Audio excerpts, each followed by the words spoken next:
So I'd known Peaugh since 2008, back when we were both buying animated toys off eBay, waiting for them to come out in stores.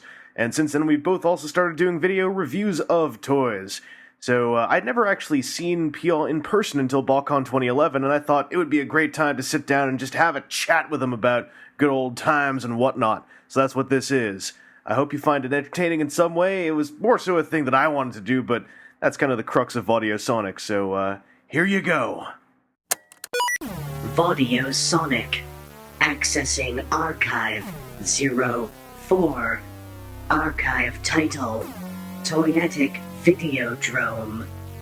June 2nd, 2011. Two toy men of YouTube discuss their origins, ups and downs, in the cutthroat business of video reviewing. Recording begins. Hello, ladies and gentlemen. This is Vangelus from the internet, and I am sitting in a hotel room recording with Mr. Peaugh. Peaugh. Peaugh? I think it's just Peaugh. I think going back, it's actually in the movie pronounced Peaugh, but I never pronounce. I always said Peaugh with like a soft G at the end. So whatever. I don't care. Worlds collide today, ladies and gentlemen, as myself and Peaugh are in the same room, and we have not yet had a fight, but I do have a nightstick in my pocket. So. I brought my Fist of Fury. Yeah, we're going to get ready for it. Trust me.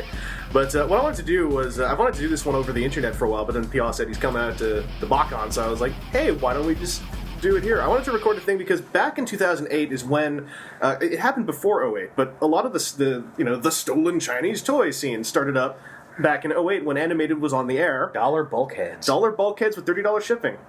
Cheaper. Was it even 30? I thought it was 20. I thought it was 30, but I might be misremembering. Because I thought it was like $2 more than going to the store and just buying it. I remember that it was less than Canadian retail Yeah. after taxes, and that's why I started doing it, because I was like, it'll be more expensive if I wait somehow.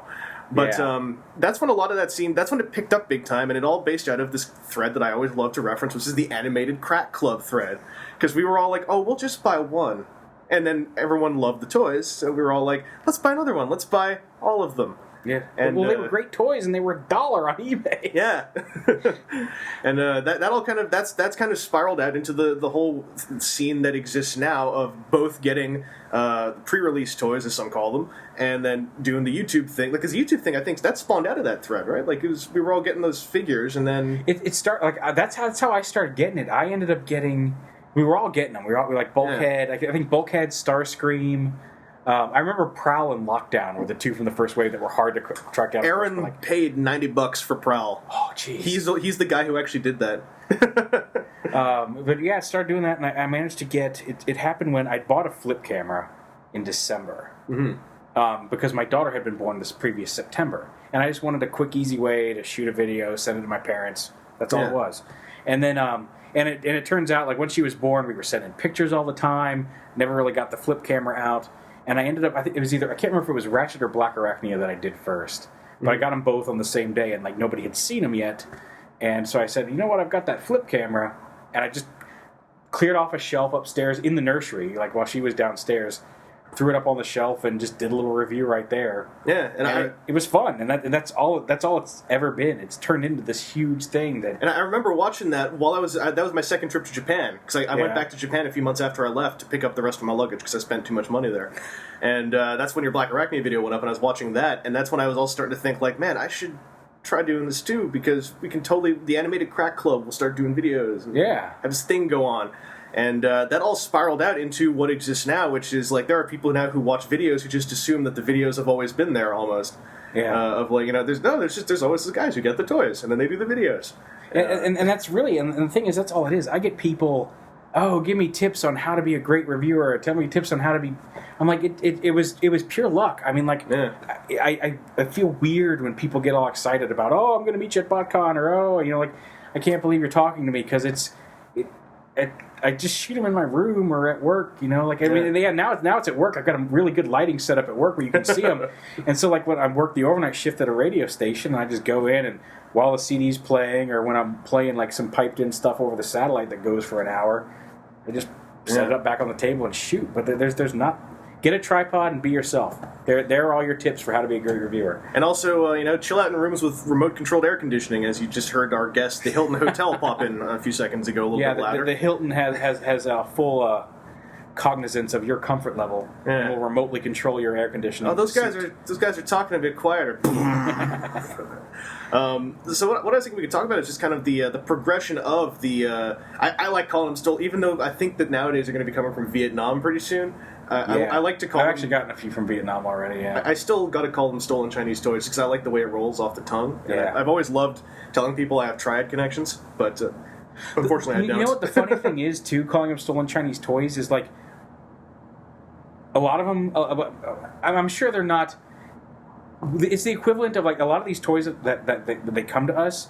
I don't know about you. A lot of mine have like quality control issues. I had that with a couple. One with two left shoulders. Yeah. Because and I've talked to the guys who are getting them. These things are things that are in the factories that are getting tossed out, and they walk out with them. Some of the managers just kind of look the other way. It's like the equivalent of like if you went to like McDonald's and your buddy worked there, and he's like, "Hey, we've got all these McNuggets that we're closing down. We're just going to toss these out for the night.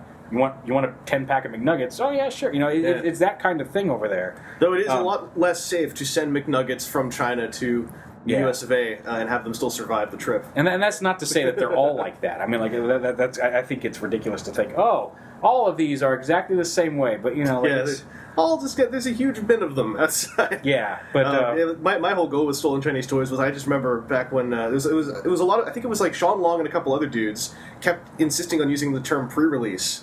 And I just started, for some reason, I was just kind of going like, no, I want to make it sound uglier. Yeah.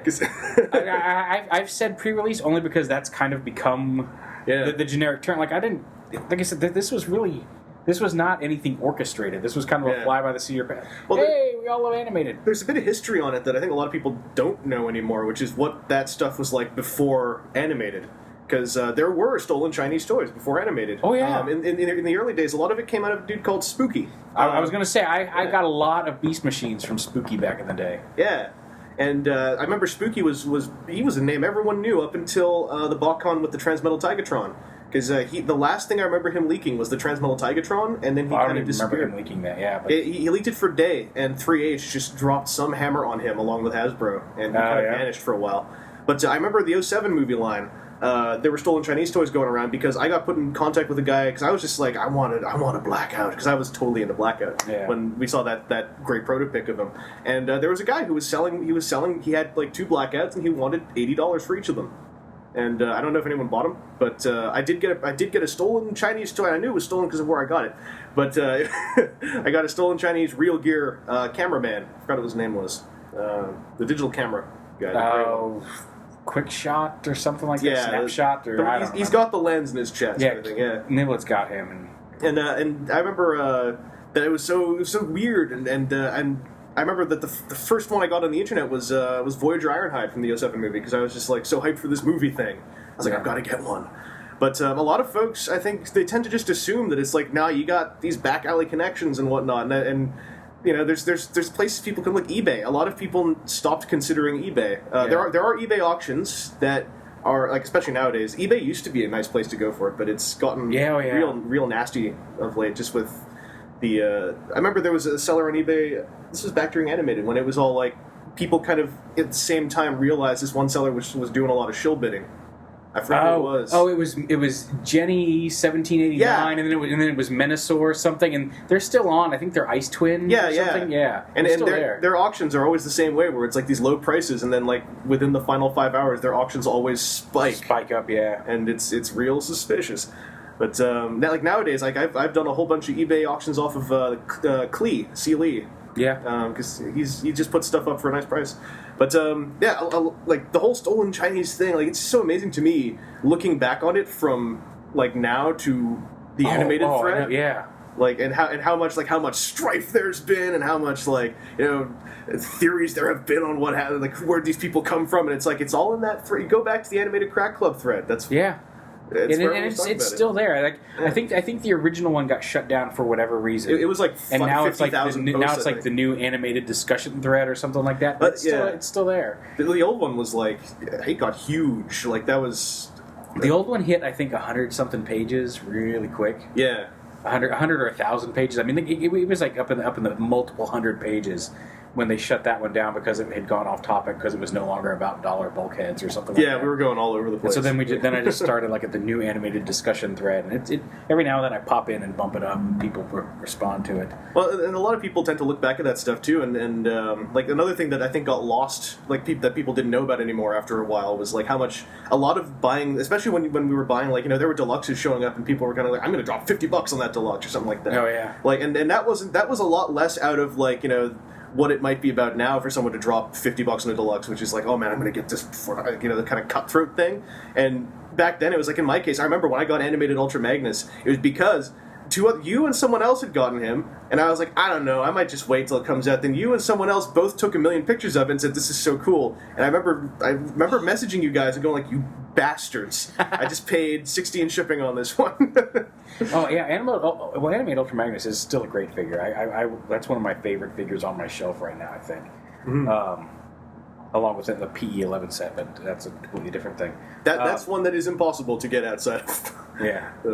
But yeah, it just I don't even get the cutthroatness of it, because I mean, like I've seen people, you have to go through Peaugh. Peaugh has to give permission for you to do it. I'm like, no, I don't care. I mean, like it all like everything can go. Vangelus is right. Everything goes back to that original dollar bulkheads thread when everything was cheap, because the people that offer me stuff now, I mean, like I don't generally go looking for it. Every now and then I'll get an email like, hey, I got this, do you want it? And I'm like, all right, sure.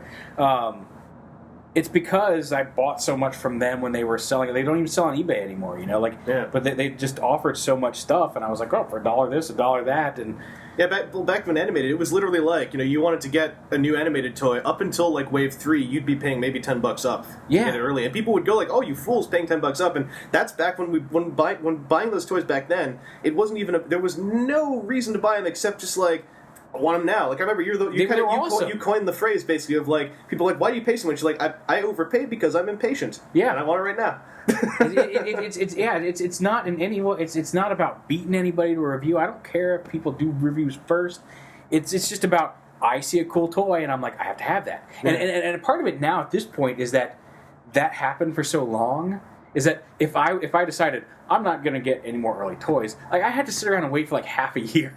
Yeah. and I don't say that to be like bragging or anything. It's just that's where it got. It's a bummer. It's happened to me where when I got a lot of Revenge of the Fallen stuff early, I had these droughts where I was seeing new stuff on the shelves, only it wasn't new to me. Yeah. I'd already got it. Yeah. And then that's why with Dark of the Moon, I was looking at some stuff, but then I just kind of skipped it because I was like, I just know what's going to happen if I get it now. I'm going to spend months seeing stuff show up on the shelves, just going like, oh no, wait, I got that already. And I actually there were actually quite a few Dark of the Moon figures that I specifically didn't buy so I could have something when they hit the shelf.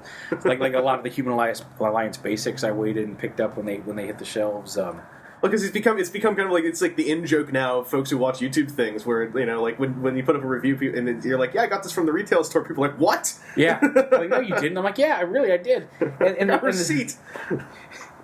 Well, and the thing is, I mean, like, it sucks going to a store, seeing them have completely restocked their Transformer section with new stuff, and be like, yeah, that one I'm tired of that one already. Like, that's I miss the hunt, and like, and I've been cutting back on what I get and what comes in, and I can lean forward to if that helps. No worries. I'm adjusting the microphone. I'm sorry. Sorry, but yeah, it's just. I had a thought and I was going somewhere with it and I just totally forgot. But it's almost doubly bad for me because I have a guilty conscience.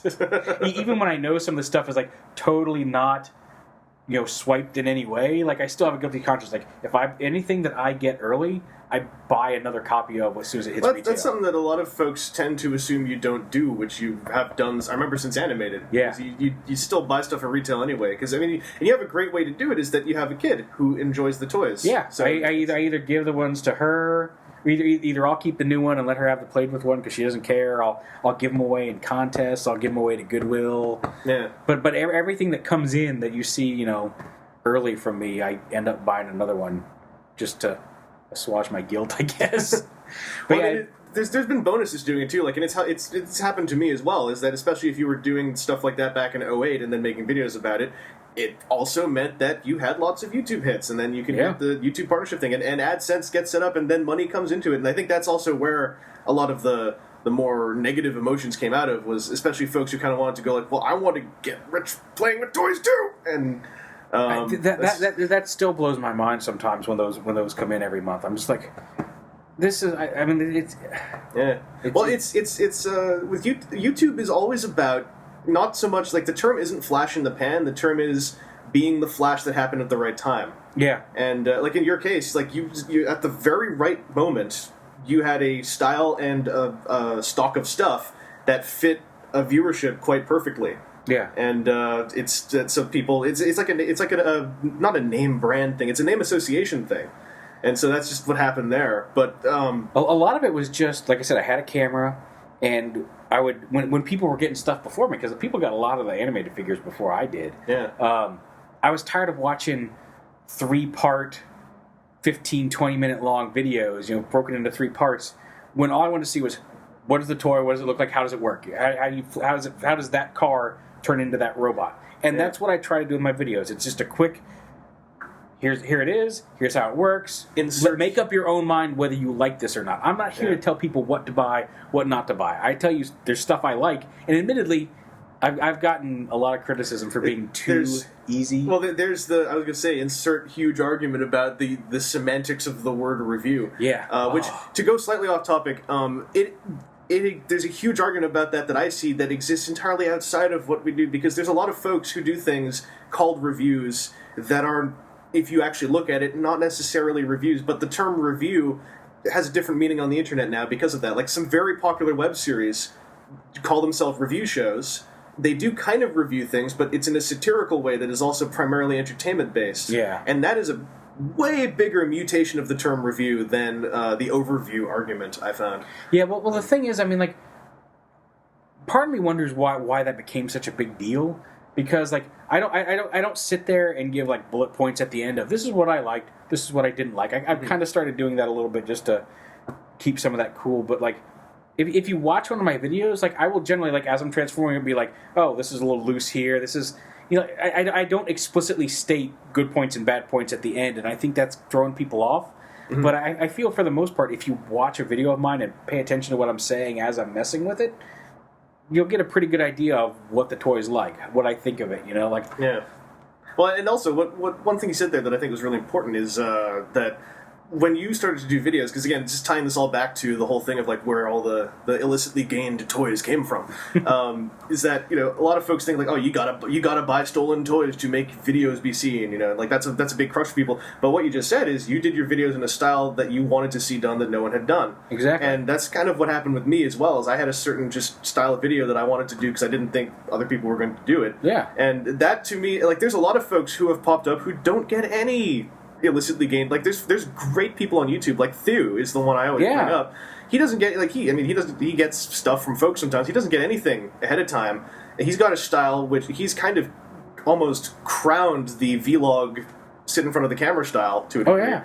And like for people who are going like, oh, I want to be big, and like outside of the argument of the intention of doing videos in the first place, is like, if you want to have videos seen, it's just like, well, figure out what you like that no one's doing, and then do that, and people will always see the grass that's greener, and go like, that's new, and want to see that.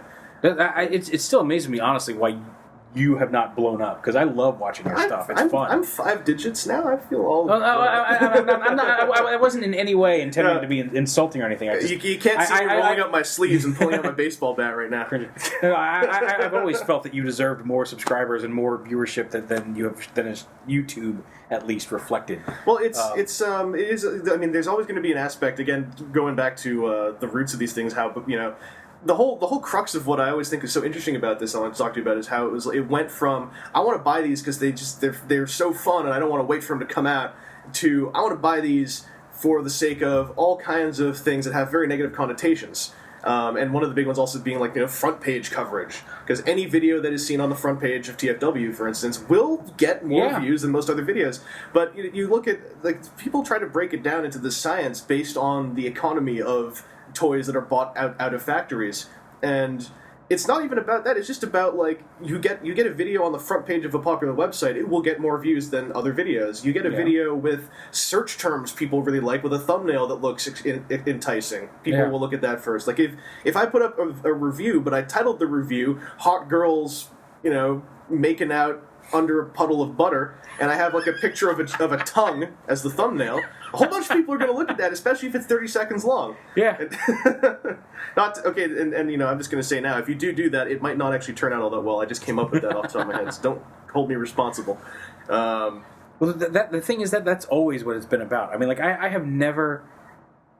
Because, I mean, especially if you look back at, like, the Revenge of the Fallen line, when a lot of that was coming out, I've never bought a toy that I didn't want. I have never bought a toy for the purpose of, I'm going to get this and get it up first. Like, everything I've bought, it's been this is being offered to me, it's a toy that I want.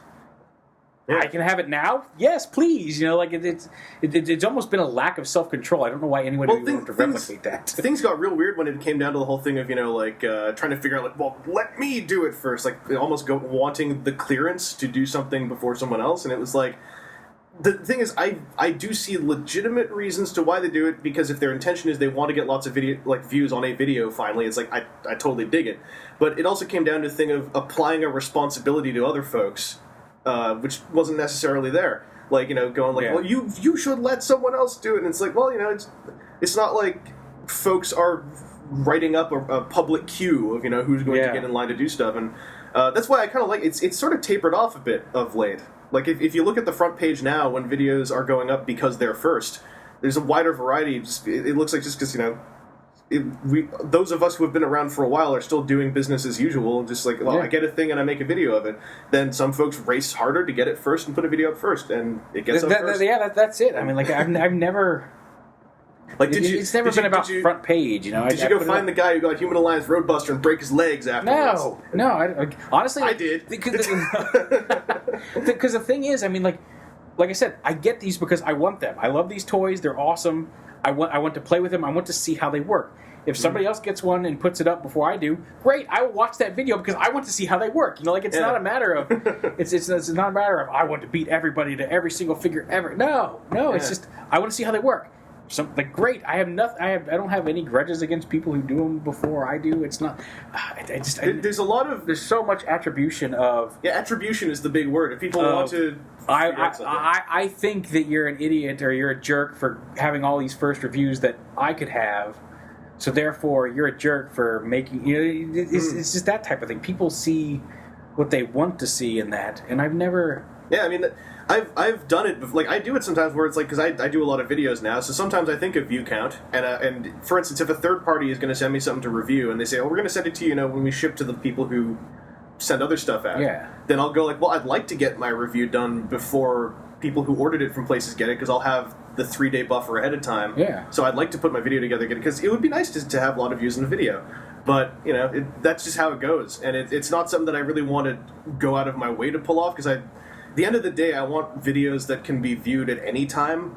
Yeah, exactly. And that's like I said, it's nice to have first. I'm not, when you get something before, like, it's nice to get those views. I'm not arguing that it's not. That's the big but thing. It's not. It's not the driving force behind what I do. That's the thing that always it's always comes down to this, like, either or. It's like either you care completely or you don't care at all. And it's like anyone who is gonna, especially when there is ad money involved, it is nice to get a big shot of view count. It's nice to get, because It's a positive experience when it happens to you, but there's a median in there where you can be like, well, if I have the opportunity, I'd love to do it, but if I don't have the opportunity, I'm not going to start running around trying to create the opportunity when I don't have it. Exactly. I didn't fall to my knees in a puddle screaming "Why" at the heavens, when that Roadbuster review went up. Yeah. Who cares? I mean, like, it's not... I mean, sometimes it goes different. Like, there's that time you sent those ninjas after me when I got the Warbot Defender, but, we sorted that out. We that all. I think you took care of those guys. I had to snap some necks. And I didn't have to pay him, so it all worked out in the end. I had more money for toys. And Vangelus didn't die, so that was a very strange weekend.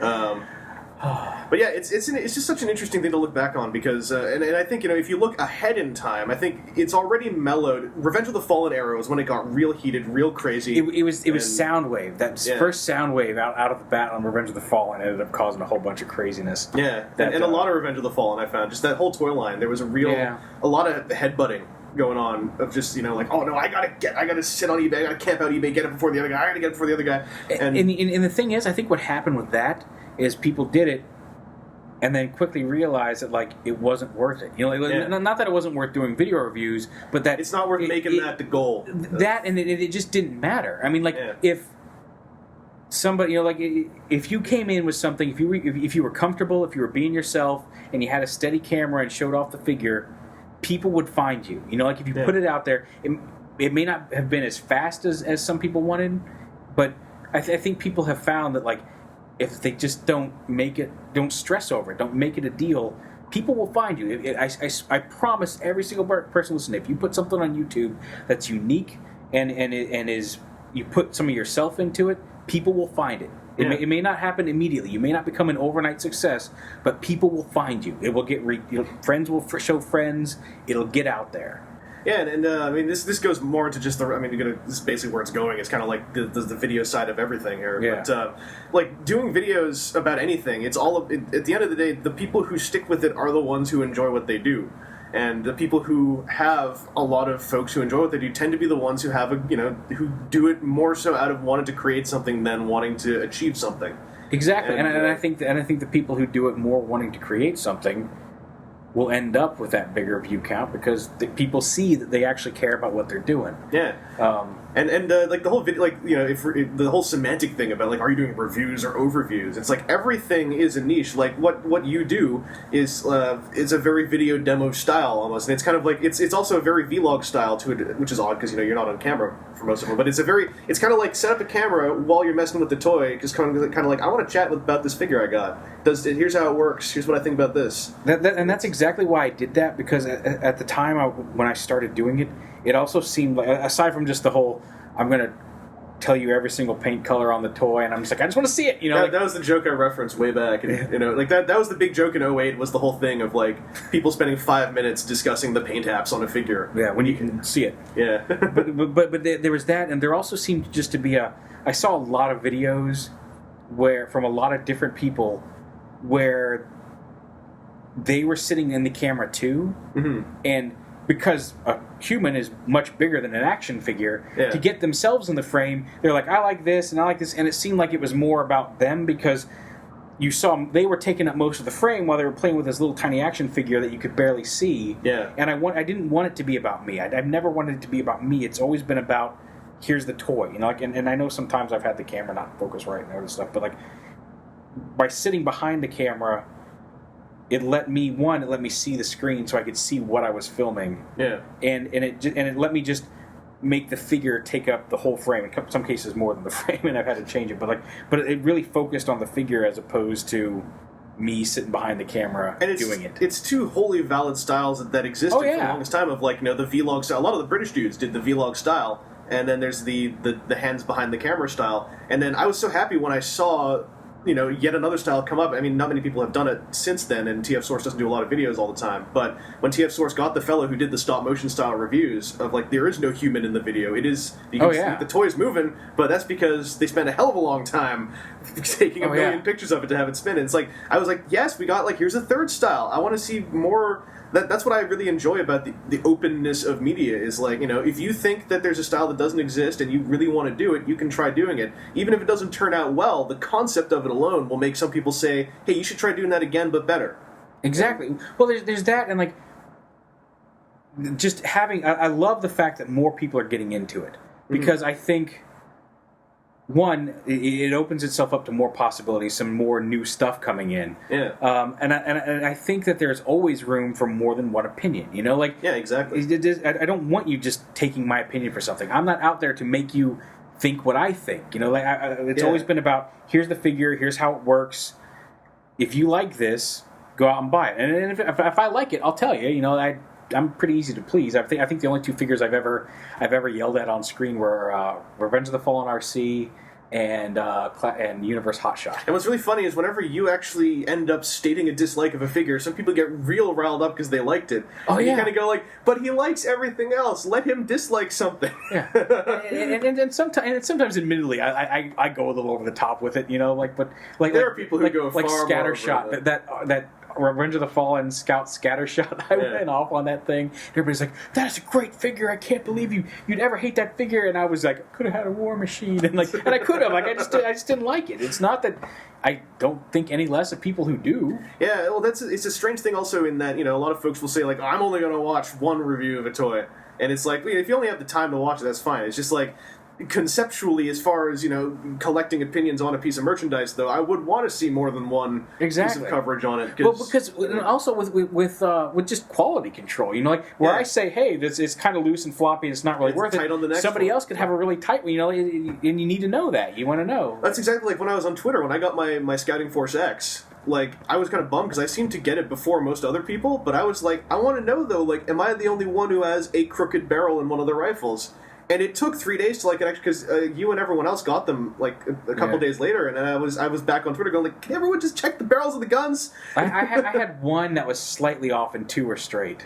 Yeah, it was so weird. I had one that was perfect, one that was slightly off, and one that was hardcore off. Yeah, well, the second set, when I got 2 more sets, one that I'm giving away to somebody here, because they won the contest, and one just a second one for myself. And I tested. First one I tested, like, it was like, here's the gun, and the barrel was like off like this. And I'm like, whoa! I mean, I fixed it really easy. It was really easy to just take an X-Acto knife and fix it. But yeah, I mean, like, you never know that thing. Just because I don't like something because it's floppy doesn't mean that all of them are like that. That's like another example of this would be when Masterpiece Rodimus came out. And the first 3 people to get it got real bum experiences because they had fully legitimate reasons. Of, not just the parts that I said are not actually break. Like, the hinge on the shin, I told people it's not really a break, it's just they used a rivet as a screw for some reason. And it doesn't work. But, there were people who had plastic snap. And the first 3 reviews that came out for it were literally just like, well, the toy broke. Yeah. And then I told people, I was like, I don't have mine yet, but I'm just going to say, wait a week. Yeah. Let's open the sample size. The thing was, like, I got one that was pretty much perfect. I mean, my first one was perfect. And part of that was because it was put together, it had a slightly wobbly, but it wasn't coming off, it was a slightly wobbly shin panel. Yeah. But other than that, it was fine.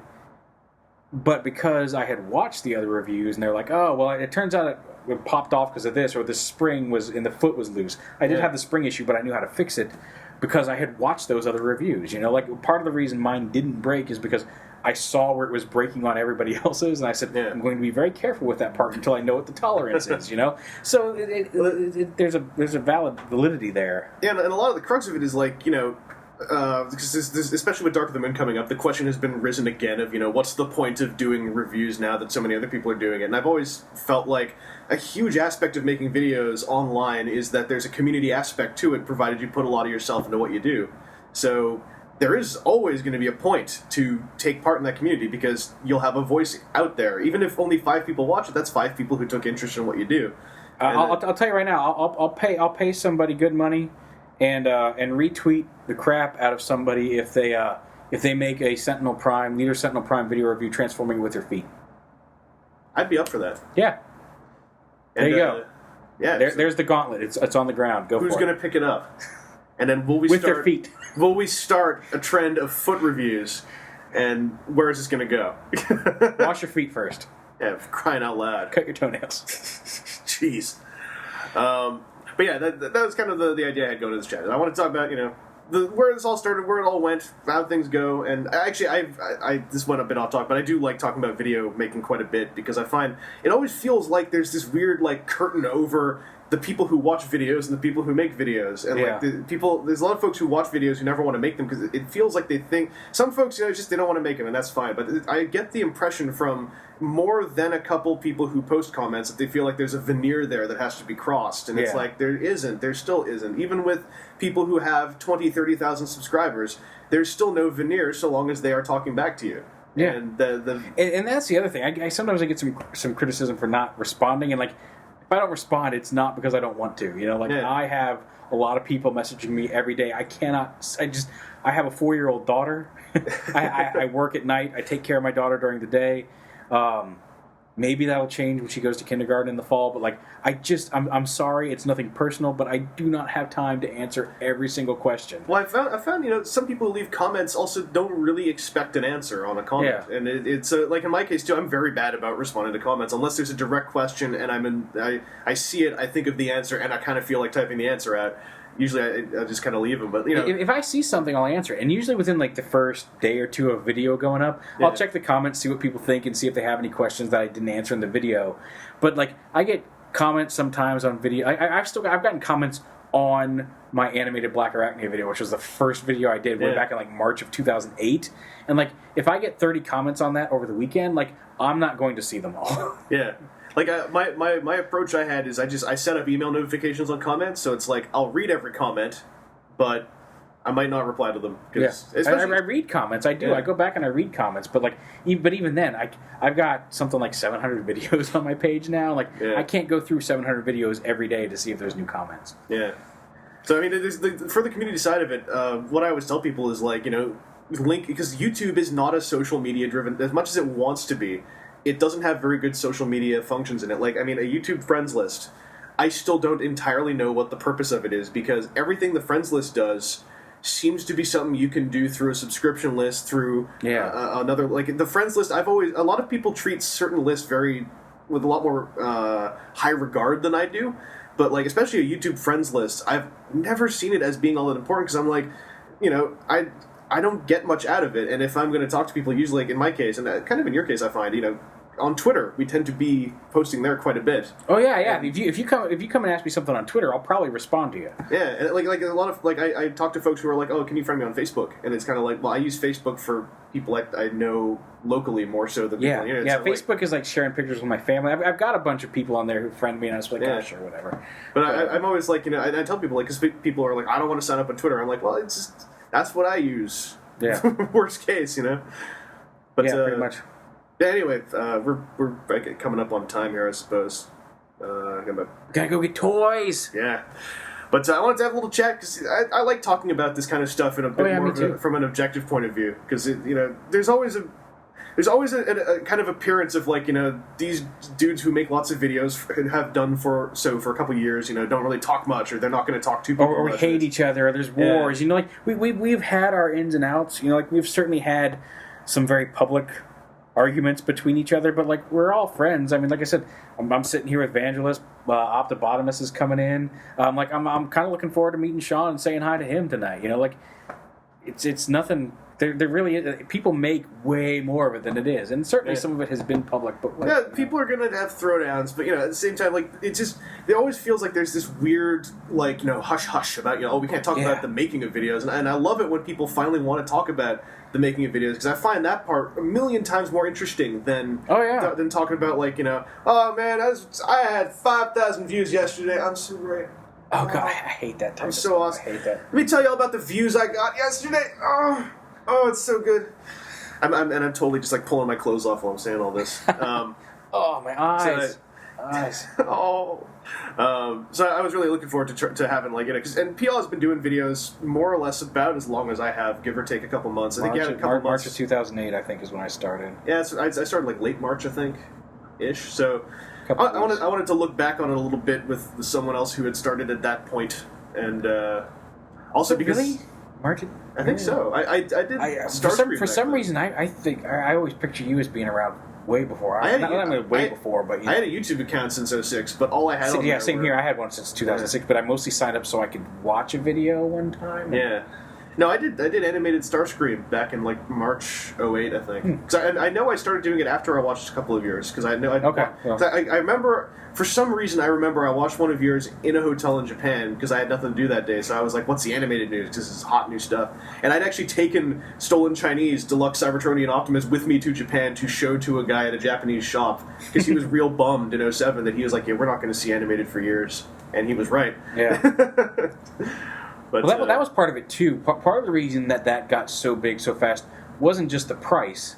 It was that they were putting out the toys right when the cartoon hit, and it was hot, and we were all like, I want to see more of this cartoon. What are these toys? Look at these toys. Really captured the look of this cartoon.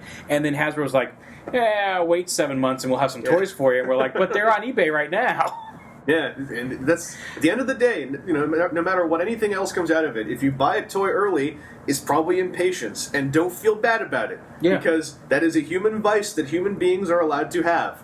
Is impatience. It's impatience and a lack of self-control. Yeah, and if you got the money to do it, then like, You know? That's exactly it. I've had people criticizing me like, "Oh, I can't believe he spends $300 on deluxe something." I've talked about this on Twitter. Like I kept showing you those auctions where it's like, "Hey, look what Dark of the Moon Ironhide just went for on eBay, like $300." Yeah, and it's like, you don't have to pay $300. Yeah, I think I paid $20 for my Dark of the Moon Ironhide. I mean, like, that's just it. Like people like just attribute like, oh, he paid $300 for deluxe. What was it?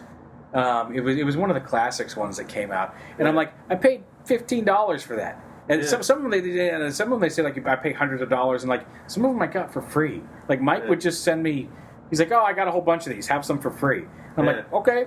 Or if you spend a lot of money, like I always tell people, the most I spent on a toy I didn't have to was animated Shockwave. I spent like $90 on him. I think I spent $120 on him. Yeah, and I always tell people, like, yeah, I spent way too much on him. I got him 7 months before I ever saw one in stores, and I still love the toy. Yeah. So I feel okay about it. I don't feel bad about anything I spent on animated because those were all great toys. Yeah. But the thing is, like, I'm not. You know, I've had implications that I'm neglecting my family. Like, I take the toys are a separate budget for me. Bills, we pay our bills. We pay, we put money into savings every month. We put money just into our joint account just for extra expenses every month. And what's left over, I get to spend on toys. Yeah. If I blow it all on one figure, I blew it all on one figure. But that's money I'm not hurting anybody by doing it. And if you're not hurting anybody by doing it, there's no reason not to. And a couple of years ago, the Japanese toy market really opened up as more sites started to sell to Americans. If you want to talk about fiscal irresponsibility, look at me and anything I buy that wasn't a stolen Chinese toy. Look at how much crap I got off Ami Ami over the last year. Oh, I've spent far more on Ami Ami and that is importing fiscal, toys. That is fiscal irresponsibility, what I'm doing. I don't know if you noticed, but like I'm kind of starting to get out of the early figure game, and I'm getting into a lot of like import toys. That's what the Mega Man X and the like I was like I could keep buying early toys, but I'm like now that now that I've gotten over the whole thing, and I'm kind of like I think I can wait till they come out in stores. It's also in part because I'm like, and there's all these toys in Japan I kind of want now, and I got a budget for those instead. The moral of the story is. Buy stolen Chinese toys if you love them, and buy them because you love them, and be acceptant of the responsibility of the fact that you are overspending on them, most probably. Don't buy a toy early just for the sake of putting up a video and having a toy early.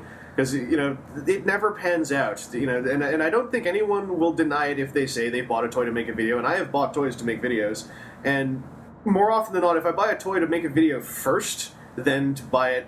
To have fun with it first, I have a lot less fun. Toy, Then the video, I have a lot less fun making. The video feels like a chore. If I'm if I get I think the one time this happened, the worst was when I got Ransack from Revenge of the Fallen. I spotted an eBay auction. I was like, that could be a good video, and I put down like $10 up on him and bought it. And then I got it, and it was just such a chore to make the video because I was like, I'm way more interested in making a video about this other thing I got, but I feel almost obligated now since you bought it. Yeah. Well, see, that's the thing. Some of the toys, like I said, I've never bought a toy for this sole purpose of making a video with it. It's always been stuff I've wanted. I have gotten toys. Either when like I said, when I've gotten like some freebies, like I got a whole bunch of these and thrown in there that I didn't want, like that Revenge of the Fallen RC. Like I had no intention of buying her. Mm-hmm. Somebody threw it in a package, and I'm like, well, I got it. And those were not fun reviews for me. Yeah.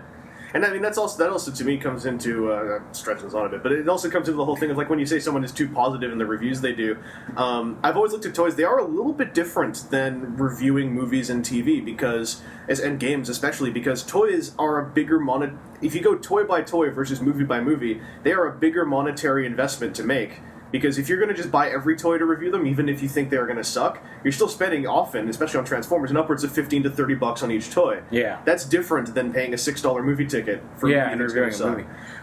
Part of it for me, like I am generally positive in my reviews, but for me, Transformers is like I love the characters. I love some of the stories they put out in the fiction, but for me, Transformers have always been just a fascination with the engineering of how do they get that to turn into this. And so it is not hard to make me happy. Like if you give me a car that turns into a robot, and I actually get to be involved in that process, I'm pretty much happy. That's pretty much why I have a lot of positive reviews. Some transformations are simple, like Beast Wars Rat Trap. I like him. I like the character. I collect him for the character. The original toy is not super thrilling to me because it's like pull up his tail, he's a robot. Well, that's great, but. And there's always different reasons to like stuff too. Like a friend of mine locally he was watching a bunch of your stuff before he went out Dark of the Moon shopping, and he was telling me he's like, I don't know why he likes that Pretender Bludgeon so much. And I was telling him, I was like, well, you see, there's a difference when you look at Pretender Bludgeon as someone who is interested in movie toys rather than someone who's interested in older toys. Because if you look at Pretender Bludgeon completely out of context, just right now, if I just put him in front of you, you're going to say that is a tiny ass toy that doesn't do much. But there's a whole different thing of it when you look at it more so as like I grew up when that came out and I always wanted it and I had that when I was a kid and it got thrown away and I wanted him again. I tell you what, that was the happiest moment of my life was tearing that thing open on video. Yes. It's like here's Bludgeon, he's on his card. Because I paid way too much. Well, I mean, I didn't pay way too much because it was totally worth it. But I paid a good bit of money for that and just ripped it open on camera. And I didn't care because it was so worth it. I love that toy. I've known a couple people who they specifically buy sealed just to have opening as part of the experience. Like, because again, you got the money for it. Yeah, there are people who, and there's nothing wrong with it if they want to do it. They will drop an extra $50 on a toy so they can have that 2-second moment of. I felt like I was 9 years old when I tore that thing off the car. Oh man, it was so great. I love that. But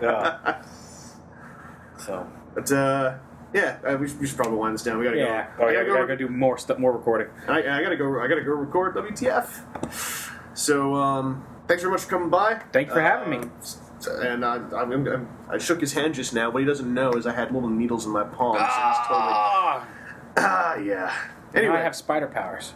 I guess the thing we can say to end this off is that I guess there's going to be a fist fight in the dealer room once all the Transformers reviewers get in there, and we try to figure out who's going to review the Botcon toys first. You know what? I'm not in a trial hurry. by fire. I don't even think I can upload from here. Like I'll review them when I get home. Let me share something. Proper. I brought a lamp along because there's another thing I'm going to try to review here, and I was like, I'm going to try shooting Botcon toy reviews at Botcon because if I don't, look at last year. I still haven't reviewed last year's toys because I've got home and a bunch of other stuff came out. But I was like, oh man, I should do this. So I finished my Botcon vlog for yesterday. I start to upload it, and I look at the time. To upload 800 megabytes is going to take 7.5 hours. Oh, God. So I don't know if I'm going to upload anything from here. Yeah. It's like I said, I'll probably post some pictures. I may do some quick little, oh, look what I got videos, but like, I'll review them when I get home. I'm not in any hurry to be first. I'd rather get home, play with them, give them proper looks at home than try to rush them out here. It's not worth it. I want to have and I want to have fun. I'm here to have fun. I'm not here to spend half my day shooting videos. Excellent, one down. All right. Yes. All right. All right. Well, Botcon continues. Thank you all for listening to whatever venue it is I post this up via. Stay tuned for more. Hopefully. Bye bye.